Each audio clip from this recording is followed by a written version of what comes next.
what I discovered at some point was the importance of learning the lyric. Another one of my biggest heroes is the great Cannonball Adderley. And I learned an old standard called Stars Fell in Alabama through Cannonball.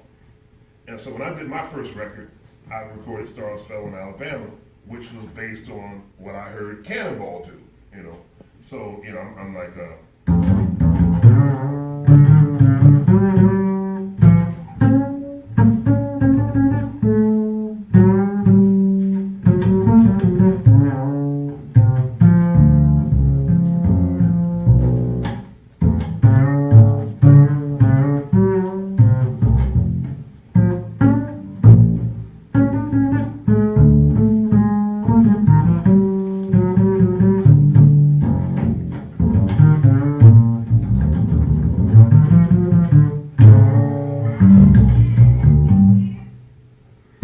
that doesn't go like that.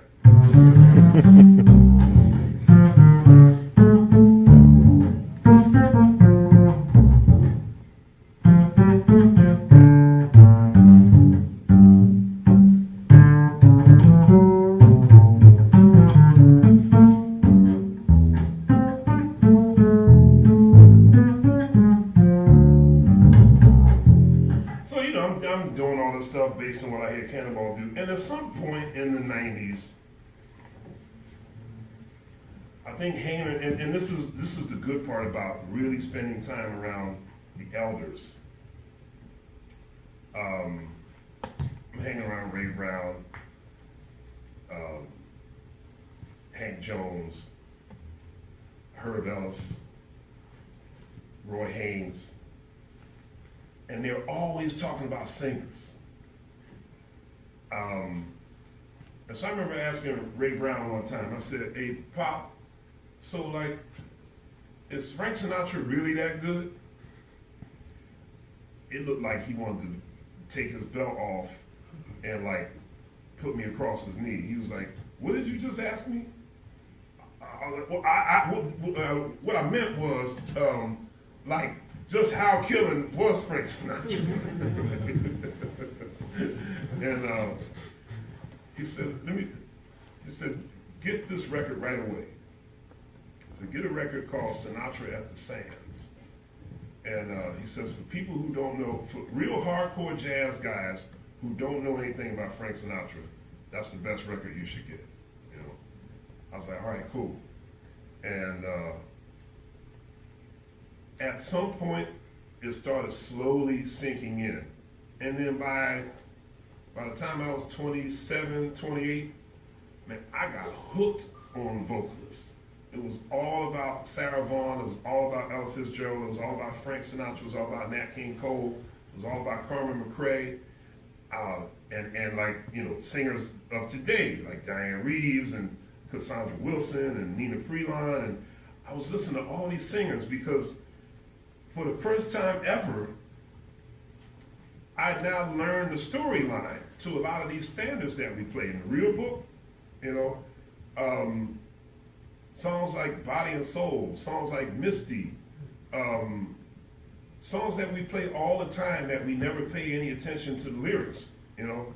And so when I heard Frank Sinatra sing Stars Fell in Alabama, I was so angry. I was like, oh, I wish I'd heard this first. Because now the version I played meant absolutely nothing. Because now I knew the lyrics, I knew the storyline, and I went back and listened to what I played, and I was no reference for the storyline whatsoever. Almost none of what I played in terms of the melody was correct. I was embellishing Cannonball's embellishments, you know? So, you know, it gets further and further away from the source. So I say that to say that might not be your thing right now, you know, because you know you learn the scales, you learn how to groove, you're doing all this, and you know you can't learn everything all at the same time. But I would urge you to, you know, whatever standards you play, listen to a vocal version of it. You know, listen to the lyrics, listen to the storyline. listen to what the composer intended, you know, and that will prevent you from playing like Body and Soul in 11/8, you know, because you'll know it's a love song, you know, supposed to be, you know, supposed to be sad, it's supposed to be heartfelt, you know, it's not supposed to be like some, you know, some dude fest, you know, of like, hey man, check it out. You know, Johnny Green is in his grave like, what are you doing to my song, you know?